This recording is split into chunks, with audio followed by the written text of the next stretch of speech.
Welcome back to another edition of Chasing the Rut, brought to you by the Wild Faith Podcast. This week I'm flying solo, and I'm actually coming to you live from my bedroom. That sounds weird, but that's all right. I'm actually packing up for my South Dakota trip. Evan, Eric, and Noah, my brother, are all out in South Dakota right now, and I'll save the details for when we can get all three of them on the pod and talk about their adventures, which have been interesting to say the least, but there has been some success, so that is always a good thing. But like I said, I'll leave the details there until we can have all of them on the podcast to hash everything out. Like I said, I'm packing right now, so it's going to be an 8-hour drive about for me from where I am. Leaving tomorrow night, driving through the night, gonna get out there Thursday morning, right about daybreak, a little before, hike in, start picking my spots apart, glassing up. I wanted to give it a good full day of scouting just to get my bearings, and then that way, come Saturday morning, I'm not walking into a hunt completely in the dark. Literally and figuratively. So going through all my gear, and I figured I'd just go through my gear. I didn't set up the camera here because I got everything charging and getting ready for tomorrow, so I'm just audio only this week, but we're just going to go through it real quick here. So starting right off the bat is my pack. I have the Mystery Ranch Beartooth, and it is a lights out pack. I've used it for mule deer. I've used it for turkey hunting out in South Dakota, and it just kind of does everything. It fits great. You definitely got to make sure the yoke is in the right spot. I would guide you to Mystery Ranch's YouTube page. They got some great how-to videos to really get that frame fitted exactly right to your body. But moving on is the tent. I'm rolling right now with an old school cheapo Coleman Hooligan 2-man tent. I don't know if I'm going to be using the tent, but still trying to figure it out whether I'm going to walk in tomorrow or Friday morning deep with a few days worth of food and about 3.5 liters of water and just see how it goes, or go out, come back, sleep in the truck, go out, come back, sleep in the truck, that kind of thing. So we're going to see how that goes. But moving on is the sleeping bag. I have it stored away right now into a Sea to Summit, but it is a Kelty 0-degree bag. It's going to be chilly at night, down into the teens, 20s, but we'll be all right in that because I also have my sleeping pad, which is the Climate Insulated Static 5. Picked that up this last couple weeks here. Gonna be great just to get a little bit more heat and warmth while I sleep. Cooking kit, I have the Jet Boil Flash. It is a phenomenal little jet boil. It's the Jet Boil Zip. Check that.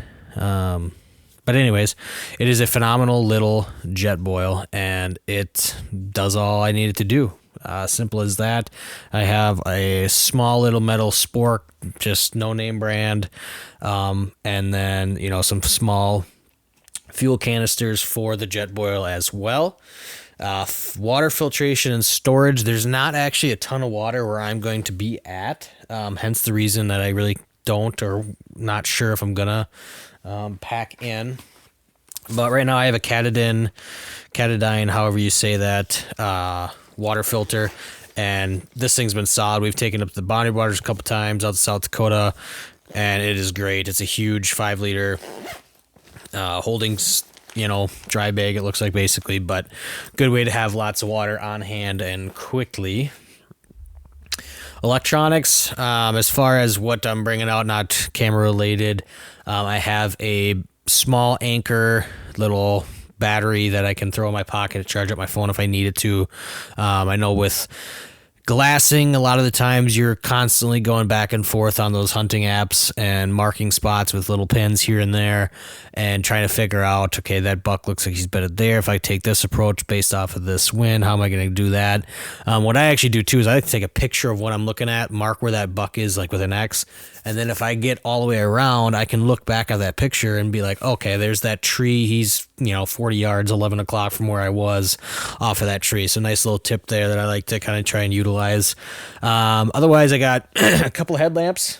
Picked up these bad boys. They're nothing fancy, but I got them at good old Costco. 3-pack of Infinity X1. I don't even know if that's actually the brand, but they are nice. They AAA batteries, so can't definitely have a handful of those as well. But I also, nice thing with these headlamps is they come with a rechargeable battery inside too, so kind of a double whammy, so I can charge up those batteries, roll with the AAAs too, and then have backups on backups on backups. That's about it for electronics. I do have a little solar powered lantern that stows away flat. It'll be nice at night in the probably sleep in the truck or the tent, just to, either be able to do just a little journaling or reading a book or something at night. But yeah, so clothing, I have a bunch of different stuff. Right now I'm rolling with Badlands. They're a lot like those other brands out there like Vortex, etc., that allow you to use your gear, but not only use it, but use it hard and well. And when it does wear out, if it wears out is the key word, they'll send you a brand new pair if they can't fix it. So lifetime warranty on their stuff. So I have a lot of their base layers, puffy jacket. I think I have the Venture jacket as my outer shell. Just a whole bunch of different stuff there. I got some gaiters. What else? Gloves, hat, orange hat. Just kind of a mix. I do have a couple little rain jackets, just from what I have here. Nothing fancy, but in a pinch it'll do. It doesn't look like too much rain, so I'm not too worried about that. I'm still hemming and hawing if I want to go and splurge on an actual rain suit. But speaking of rain, I do have a rain cover from Black Ovis too for my Mystery Ranch pack. What else? I mean, like I said, gloves. I have some fingerless gloves, some thin. Those are really good wool gloves. Otherwise, I have some thin ice fishing clam gloves and also some really big, thick ice armor gloves that, in a pinch if I was glassing all day and it got really, really cold, I could use those and keep my hands nice and warm. Moving on to footwear, I have a pair of Danner Pronghorn 400-gram boots. Them babies are rock solid. Looking around the room here for them, but I think I'm down by the door. But anyways, they are, I've used them for everything. Deer hunting, pheasant hunting, turkey hunting. It's just an all-around good, solid, sturdy boot, and it's got a little bit of warmth in there too, which will be nice come next week. Like I said, it's going to be in the low 50s, most part, some 40s, and then, like I said, down at night. I can wear them at nighttime, but it'll get a little chilly. Anyways, hunting kill kit. It's kind of a fun little thing to throw together. Just, thinking about potential success out there, but I have a bunch of just game bags left over from past trips, so I think I have 4 of them in here, or 2 of them in my kill kit.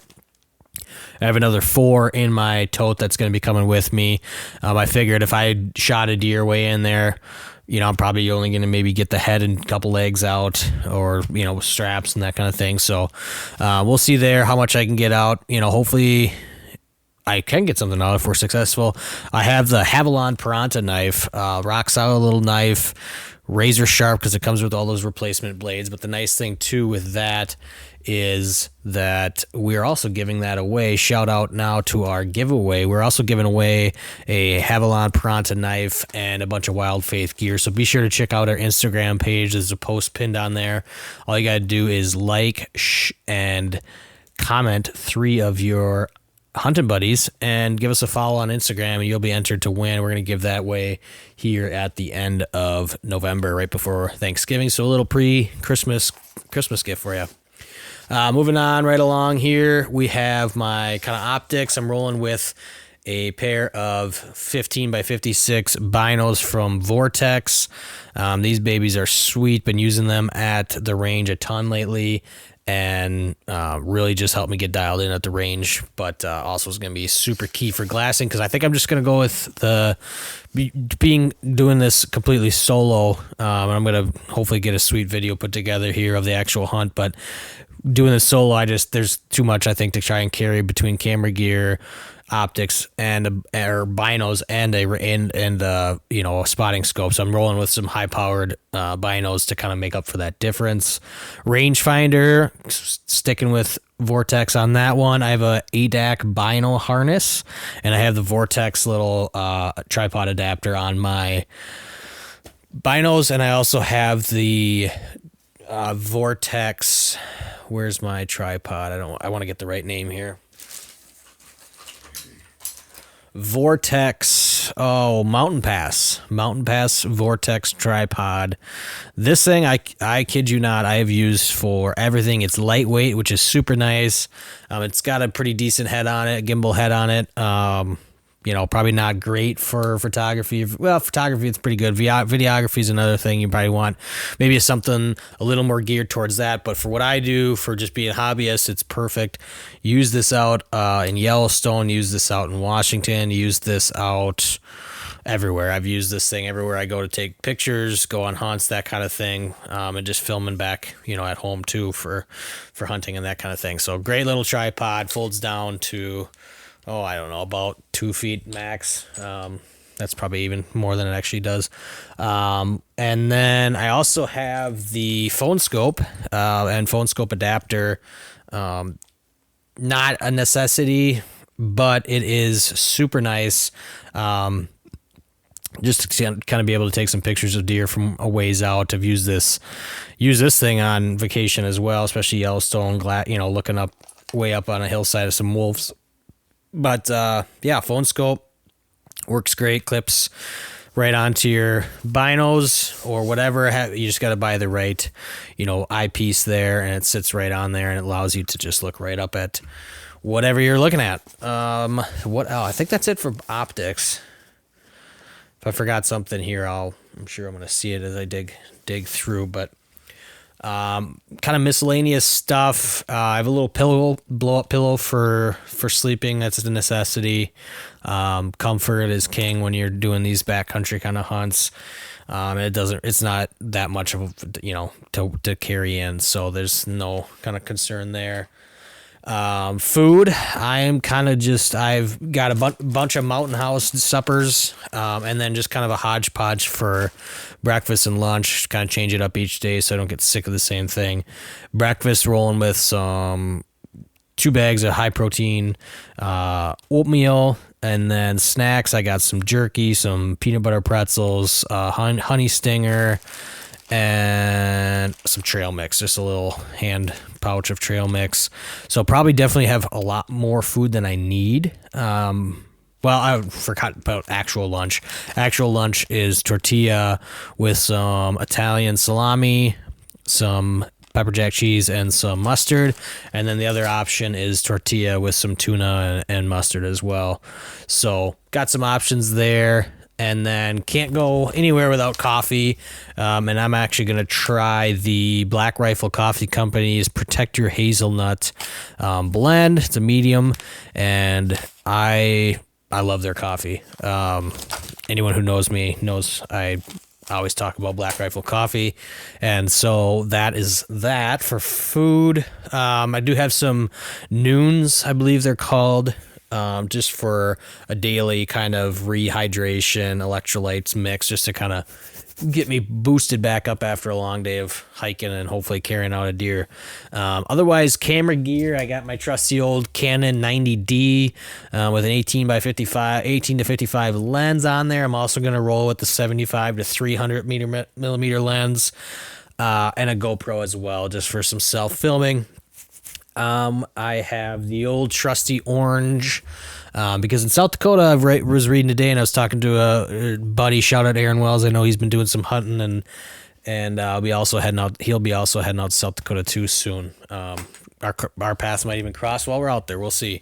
But anyways, we were talking about how much orange you actually need in South Dakota, and it's actually only, always check your reg books. Don't listen to me. I know nothing, but from what I was reading, it is 1 piece of clothing above the waist. So technically you do only need a orange hat, but I would suggest maybe doing a little bit more just on the safe side, an orange vest or something like that as well, just to a little cautious.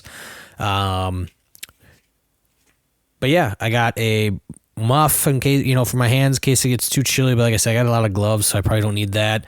A couple dry bags, just for the pack in case it did rain. I need to pack some stuff away, especially like camera gear, that kind of thing. I have one big blue one and that is a Seal Line Baja bag, 30 liter, and then also a sea bag that is from Sea Line as well, just clear. It's also a 10 liter, so kind of got a little bit of options. 32 ounce Nalgene bottle as well for water. And then, like I said, I got a couple water bladders from, I don't even know, they're just kind of a mixed bag of what I've gotten from over the years by doing this and doing some trail running and that kind of thing. Gun's probably a big piece that I can't forget. That gun is a 6.5 Savage. Been using that these last couple months, really just getting that thing dialed in, and went out to the range today.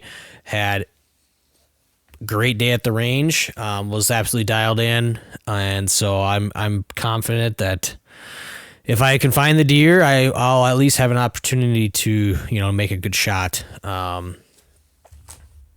What else? I feel like I'm forgetting everything here. I got ice armor, neck gaiter. That'll be key. Oh, drone. I'm going to bring the drone. That's going to be kind of an interesting piece. I really don't want to fly it while I'm hunting, but I also want to get some sweet shots out there. Obviously, with flying it, if you were hunting, there could be some questions of legality as far as scouting for deer. So I'm either going to fly it. Well, I'm probably going to fly it only if I'm successful or on my way out when I'm no longer hunting, just to not run into any issues with that. But like we've talked about on this podcast before, the landscape out there on the prairie is absolutely beautiful. It rivals even mountains sometimes. I know it's hard to hear, but trust me, if you haven't got a chance to get out to the Dakotas or anything like that, definitely go out and just catch a sunrise on a side hill out there, and you'll know exactly what I'm talking about. But as I'm looking around here, I just pretty much got to put it all into one and charge all my batteries up, because there's a lot of things that need to be charged. I do have a power converter in the truck as well, so I can be able to plug in. Maybe edit some pictures if I take anything or video, and also download everything onto the computer, but also charge things up if need be. Let's see. I think that's it. I do have a little old school pot and pan collapsible set that I've had for years, and I think that's probably it. It's kind of surreal at this moment because I still have yet to actually pack everything away and have it set in that tomorrow night I'm leaving, and I'll be, and there's no we on this one, but I'll be heading out. Like I said, about 8-hour drive, get out there. There's a couple spots I want to definitely just check out by the road, but really to be able to see into these spots, I'm going to have to put miles on the boots, and that's something that I have no problem doing. Love getting out there and just getting into it. So, and this is something I've never gotten into, and so I'm just kind of excited and ready for this one, and we'll see what happens. Like I said, we'll do a recap of our South Dakota adventures here probably at before the end of the month with both Evan and I, and also Eric and Noah, and just kind of get a lowdown on how their trip went and hopefully how my trip goes. And so on that note, we're going to change things up a little bit. We're going to just talk about opening weekend here in Minnesota for deer. It was kind of a quiet weekend, to be honest. I know the boys left Sunday. When did they leave? Saturday night. Saturday night they left. They were talking about leaving Sunday midday or evening or something, but ended up leaving Saturday night. Kind of the same thing, getting out there right up sunbreak or sun up, and then being able to just go from there. But they got out there, and so opening weekend was a little bit quiet. Not a ton of deer movement, other than right away in the morning, and there was some nice bucks that were shot in the area. So, always happy to have guys that are putting in the work on their land to be able to harvest some sweet deer. But for us, it was pretty quiet. And then let's see, it was Sunday night. I believe it was Sunday night. My days are kind of meshed together. Either Sunday night or Monday night. Shout out to Cole. Cole shot 2. Cole shot a nice buck and a doe as well, so I helped him get those loaded up in his truck and on his way. But absolute deer slayer this weekend, so shout out to Cole there on that one. And otherwise, it's like I said, it's been kind of quiet. Got Liam out in the blind the other day, and I missed a doe. And so, it happens. Clean miss, which is always the best way to miss. I'd rather miss completely than, make a bad shot. But no excuse on that one. Just kind of wasn't ready and was monkeying with the camera, and like I said, just was on me. And it's those little moments in time where you kind of just learn and be like, all right, there's some things I need to focus in on here and just enjoy it. Got down on myself there for a little bit, but like we said before, kids have a way of just picking you up and making you feel good about yourself again. And so by the end of the night, Liam and I were laughing about farts and everything else and making fart jokes. So it was a awesome sit, and he sat in a blind, no screen, no nothing, I kid you not, for 3.5 hours, and he's 4. So I didn't push, if he was going to be like completely adamant, like I'm done, I want to go home, we were in a spot that was in and out in 10 minutes and we were on our way. So super quick and easy, and he was a champ. I actually had to run back to the shed, and he's just sat in the blind by himself for a few minutes, and he was good to go. So I think I got a little hunting buddy there, and we'll get John out there someday too, and it's going to be fun. So, like I said, quiet gun opener for us in Minnesota. I know there's a lot of guys who had success, and so, more to come, and we'll see. I know Eric will probably get back to the farm and want to get his Minnesota gun tag filled. So, we'll see what we can do. We still got some nice shooter bucks running around, but it's crazy. It's already been November here. It's November 13th tonight, and just trying to wrap my head around that. In about a month and change, it's going to be Christmas, and our hunting season will be near about over. So we'll get lots more pheasant hunts in for sure. Definitely more archery hunts in for deer, because we had put in a lot of work on the farm to get some late season food plots in. And so when the snow does come, not if, it will be when, we'll have basically the only food in the section. So we'll have hopefully some good numbers and some maybe catching the second rut or something. They always talk about kind of that early December potential second rut kind of coming into play, and you never know. You can never know when those old hardy bucks on a cold day want to get some food. But it's going to be a good rest of the fall. Like I said, it's chugging right along. It's going fast and furious. Just want to give a shout out to everyone that's been on our podcast so far.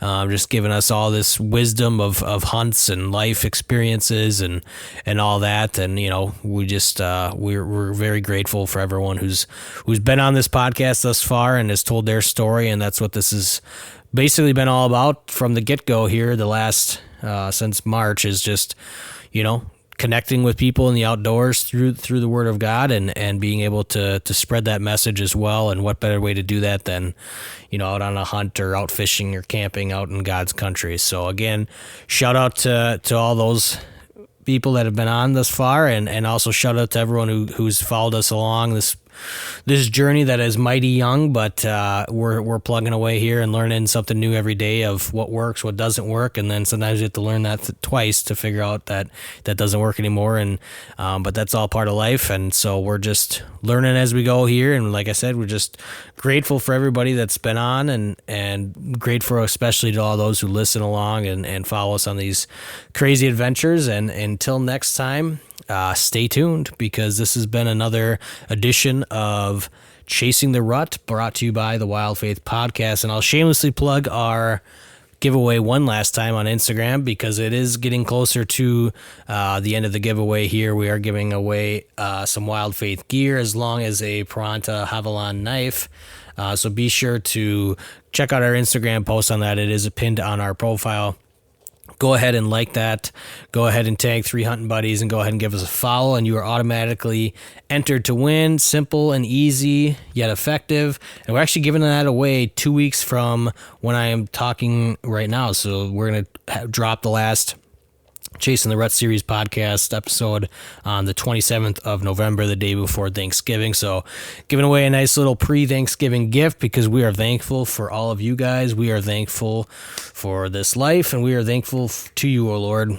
In that, I will close. Thank you for joining us on this journey through faith in the great outdoors. We hope today's episode has inspired you to seek God's presence in the wilderness and deepen your connection with nature. If you enjoyed today's discussion, don't forget to like, follow, and subscribe to the Wild Faith Podcast on your favorite platforms, including Spotify, Apple Podcasts, YouTube, Instagram, and Facebook. By subscribing, you'll never miss an episode, and you'll continue to be a part of the Wild Faith Podcast community. We'd also love to hear from our listeners, so please don't hesitate to reach out with your questions, comments, or topic suggestions. You can connect with us on social media or through our website. Your feedback is important to us and helps us improve and tailor our content to better serve you. And always remember, the great outdoors isn't just a playground for hunting and fishing. It's a sanctuary for finding solace and spiritual renewal. As you gear up for that next adventure, I pray you find God's presence in the crackling of a campfire, the thrill of reeling in your catch, or the quiet solitude found in nature. Until next time, thank you for listening to the Wild Faith Podcast. Take care, and God bless.